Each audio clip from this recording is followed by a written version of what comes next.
So picture this. It's March of 1983. Okay. And there's this 18-year-old actress. She is standing right in the middle of the set for the movie Scarface. Oh, wow. I mean, that is a massive production. Exactly. And she's right there for the filming of one of the most, famously violent scenes in cinema history, the chainsaw scene. Right, the one with all the artificial blood. Yeah, that one. Yeah. And she's watching this fake blood violently spurt across the chainsaw, and suddenly she just becomes completely hysterical. Like a full breakdown. A total breakdown. Yeah. The crew actually has to physically escort her off the set. Like, they take her back to her trailer, and shortly after that, she just quits the film. She walks away from acting completely. Jeez. Yeah. And then 3 months later, she vanishes entirely off the face of the earth. See, that is the kind of opening scene that it just immediately tells you we are not dealing with your standard Hollywood tragedy here. Right. Not at all.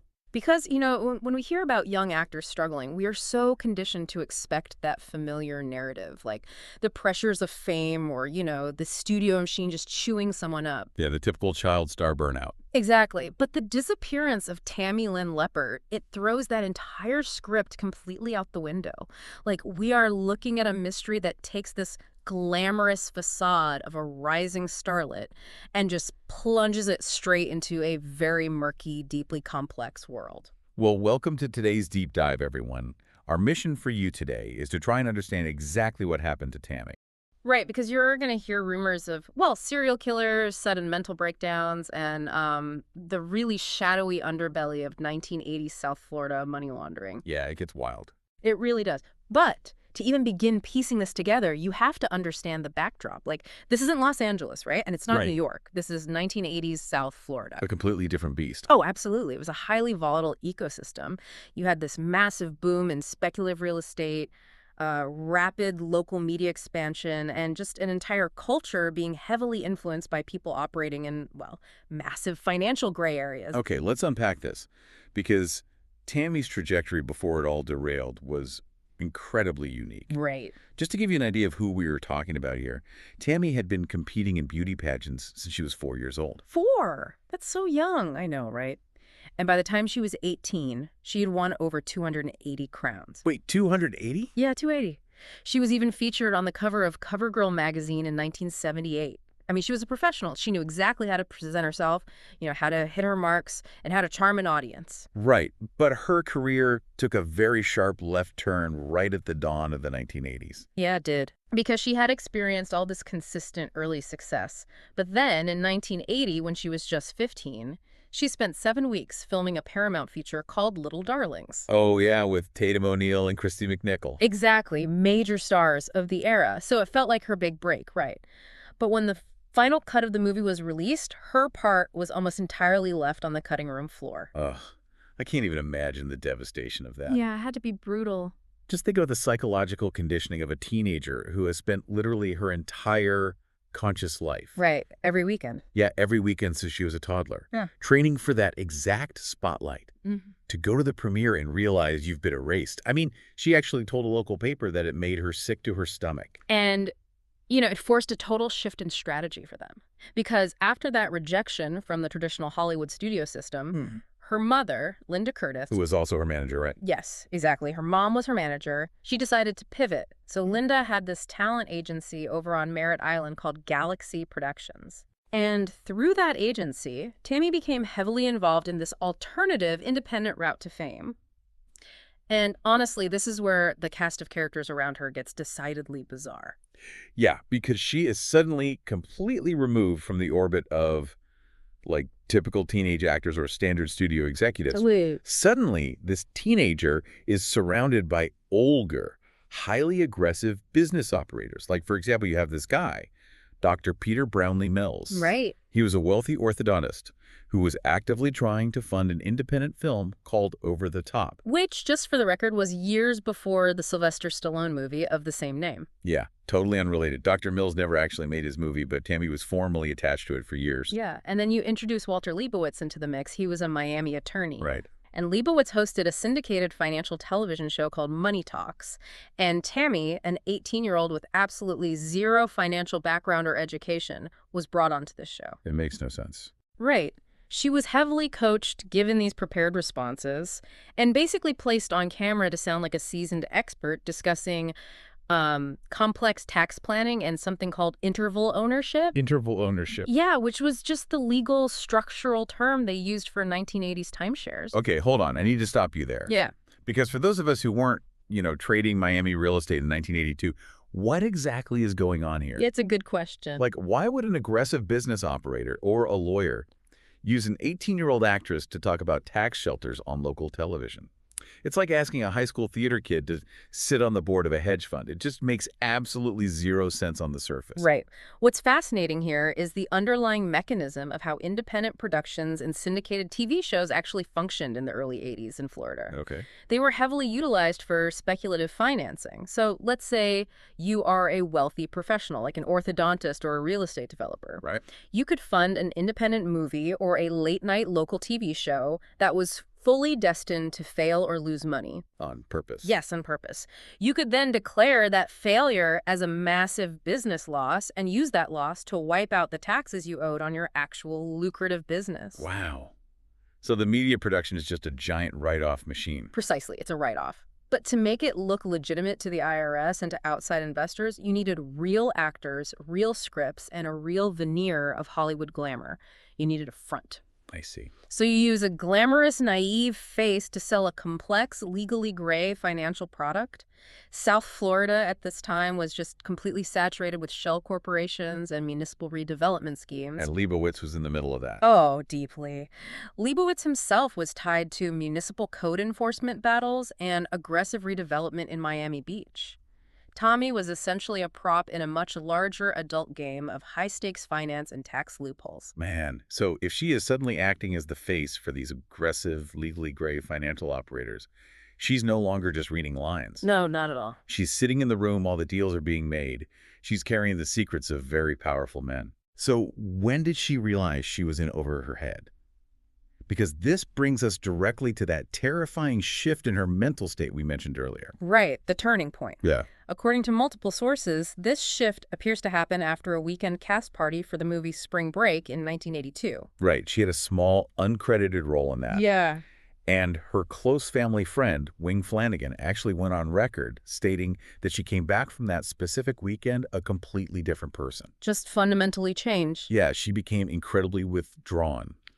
And she explicitly told her mother that she had seen something she wasn't supposed to see, and she was terrified that people were trying to kill her. And that paranoia, it did not fade. It escalated dramatically over the next year, which brings us right back to the Scarface incident in March of 1983. Which is such a massive red flag. I mean, Right. Tammy was cast as the girl in the bathing suit who distracts the guys in the lookout car while the chainsaw scene is happening inside the apartment. Mm. But here's the thing.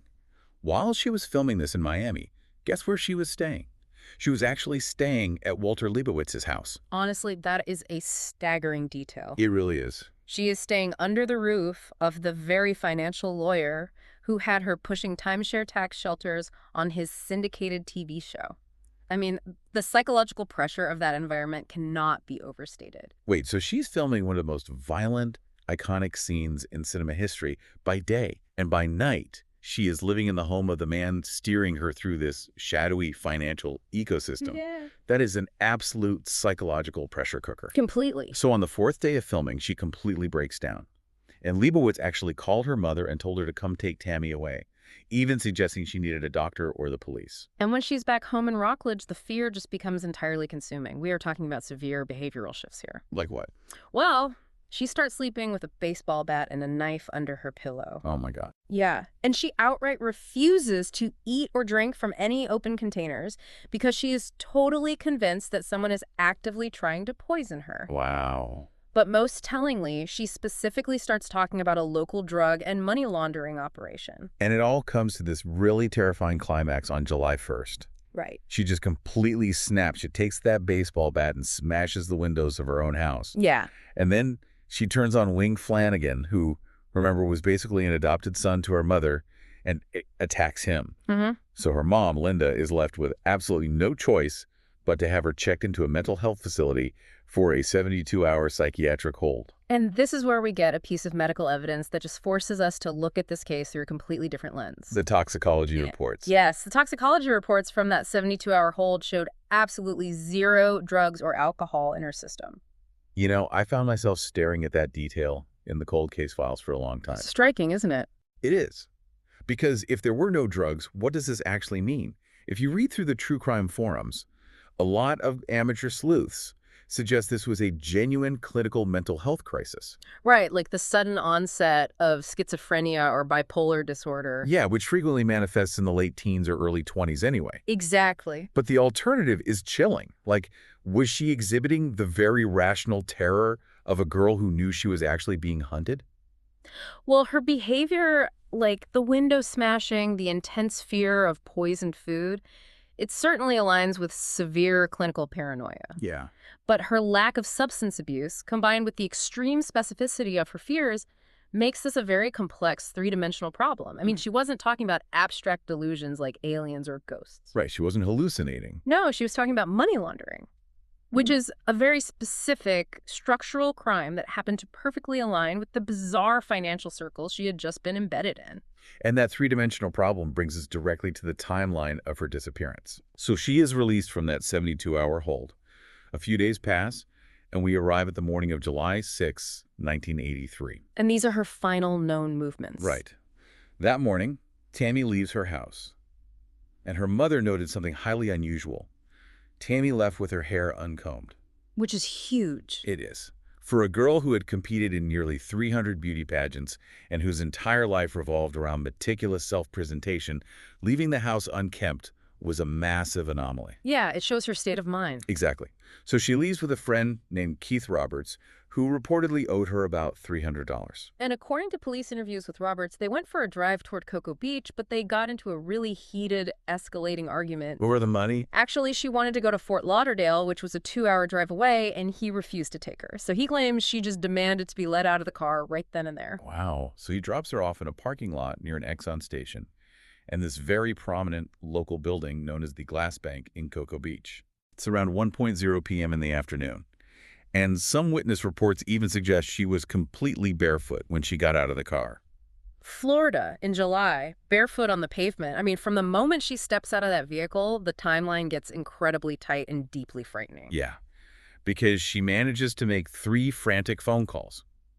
She calls her Aunt Ginger's costume shop, which was this place called Balloonatics. Such an 80s name. I know, right? She leaves these voicemails. Her aunt happened to be out of town, but when she retrieved the messages later, she said Tammy sounded absolutely terrified. Like she was in immediate danger. Exactly, as though she was actively afraid of someone right there in her immediate vicinity. And after those voicemails, Yeah. nothing. She is never seen again. And naturally, the police investigation immediately zeroes in on Keith Roberts because he was the last person to see her alive. Sure, that makes sense. However, he had no criminal record. He was fully cooperative. He had actually given her the money he owed her, and police ultimately cleared him as a suspect, which forced investigators to look outward into the broader environment, and that led them straight to the serial killer theory. Because 1980s Florida was, unfortunately, ground zero for some horrific, highly active predators. It really was. The prime external suspect quickly became Christopher Wilder, infamously known as the Beauty Queen Killer. Right. He was a wealthy contractor and race car driver living in South Florida who specifically lured young models to their deaths by posing as a fashion photographer. And on paper, looking at the profile, Wilder seems like the perfect fit. He preyed almost exclusively on attractive young women at malls and beaches, promising them, modeling gigs or magazine covers. Tammy was exactly his demographic. Exactly. Another suspect heavily floated by investigators was John Crutchley, the vampire rapist, who was also operating in the general area at the time. But, blaming the famous serial killer is like diagnosing every sudden chest pain as a massive heart attack. Right. It is the scariest, most obvious answer. And it wraps up a messy set of symptoms with a neat, albeit horrific little bow. But it can completely blind you to the chronic underlying poison in the patient's actual environment. That's a great point. So if you look at the cold case timelines, does the serial killer theory actually hold weight? See, this raises an important question about how we construct timelines in true crime. When you subject the serial killer theory to actual scrutiny, it starts to just fall apart. Really? Yeah, because Christopher Wilder's known confirmed murder spree, the one where he drove 8,000 miles across the country and killed at least 8 women, that didn't officially kick off until early 1984. Oh. That is nearly a full calendar year after Tammy vanished in Cocoa Beach.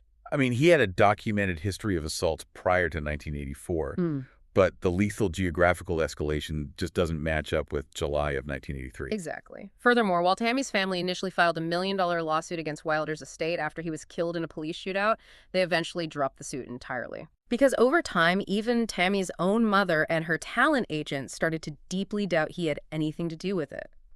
The physical evidence simply wasn't there to connect him to that specific parking lot in Cocoa Beach on July 6. Right. And if you pull the thread on the glass bank, the exact spot where she was dropped off, the serial killer theory completely evaporates. Yeah. Because look at who she is actually standing next to. If it wasn't a random predator cruising the beach, we have to look back at that financial underworld she was so openly terrified of. Right. We have to look at the architecture of where she vanished. This detail I found buried in the true crime forums is absolutely wild to me. Oh, about the penthouse. Yes. The glass bank wasn't just a standard boring bank. It was this futuristic architectural oddity in Cocoa Beach. And the top floor wasn't office space. Nope. It was a massive soundproof penthouse owned by a powerful local attorney named Frank Wolf. A soundproof penthouse. Let that sink in. I know. And according to local rumors and forum investigations, this penthouse was used for very exclusive, very secretive parties for the Florida elite. Tammy is dropped off barefoot right near this building.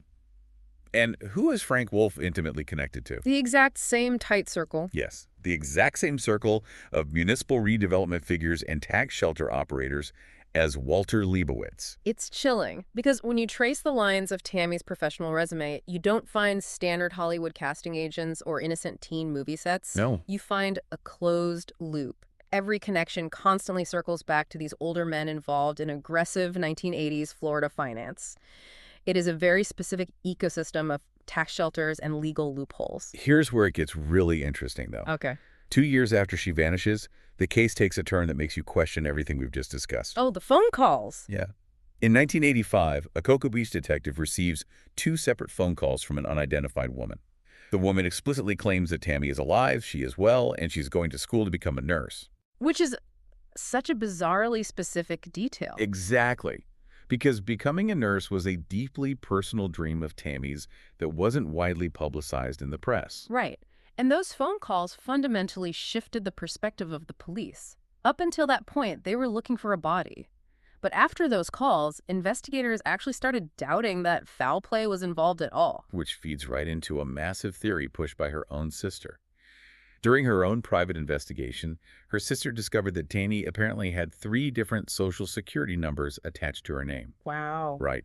And this sparked a huge rumor that Tammy hadn't been murdered, but had actually entered a federal witness protection program or, voluntarily disappeared to escape the money launderers she was so terrified of. I mean, if she truly had witnessed something foundational related to high-level money laundering, perhaps during her time living with Leibowitz or working on those financial shows, federal protection isn't entirely impossible in theory. I guess not. Though it is exceedingly rare and highly unusual for an 18-year-old. See, I have to push back hard on that theory, though. Oh, yeah. Yeah, because are we seriously supposed to believe an 18-year-old orchestrated her own disappearance, secured multiple Social Security numbers, and completely vanished off the face of the earth in 1983 just to escape the mob? It's a stretch. It's a huge stretch. Yeah. This is pre-digital, sure, but faking a death or entering a new identity takes massive resources, systemic manipulation, and a level of precise execution that seems completely impossible for a barefoot teenager in the middle of a severe mental breakdown. That's very true. Unless someone very powerful did it for her, the voluntary disappearance theory just feels like a coping mechanism. Yeah. And if we connect this to the bigger picture, whether it was a miraculous entry into witness protection, a highly improbable voluntary escape, or, far more tragically, foul play at the hands of the financial elite, the human cost of this mystery is immense. It really is. The heartbreaking reality of this case is her mother, Linda Curtis. Linda spent the rest of her life tirelessly searching for Tammy. She died in 1995 from organ failure, sitting on dialysis, just begging for someone to tell her the truth. Ugh, that is so sad. She even went on public record saying she completely forgave whoever did it. She just needed to know where her daughter was, and she never got that answer. It is an incredible, haunting tragedy. Tammy's story is just this stark reminder of the extreme vulnerability of young people navigating the pursuit of fame. Definitely. You have this young woman who was thrust into an adult world of shadowy finances, and she was swallowed whole by systems far larger, far older, and far more dangerous than she could have ever understood. It perfectly illustrates how easily the glittering surface of the entertainment industry can be weaponized as a smokescreen for entirely different, deeply predatory financial agendas. Yeah. Well, as we wrap up this deep dive, I want you to think about one final thing. Yeah. Think about the lifelong training of Tammy Lynn Leppert. From the time she was 4 years old, she had competed in nearly 300 pageants. She was a trained actress. Right. Her entire conscious life was dedicated to learning how to play a part, how to mask her true feelings, how to put on a flawless smile, and how to become exactly whatever the judges wanted her to be. She was a master of assuming a role. Oh, wow. So if those rumors of witness protection or a voluntary orchestrated escape somehow turn out to be true, what if Tammy Lynn Leppert's greatest, most convincing acting role wasn't in Scarface, but was the act of completely erasing her own identity to stay alive? Wow. Yeah. It makes you wonder if the girl who disappeared into the humid Florida landscape that afternoon was just stepping into the ultimate part.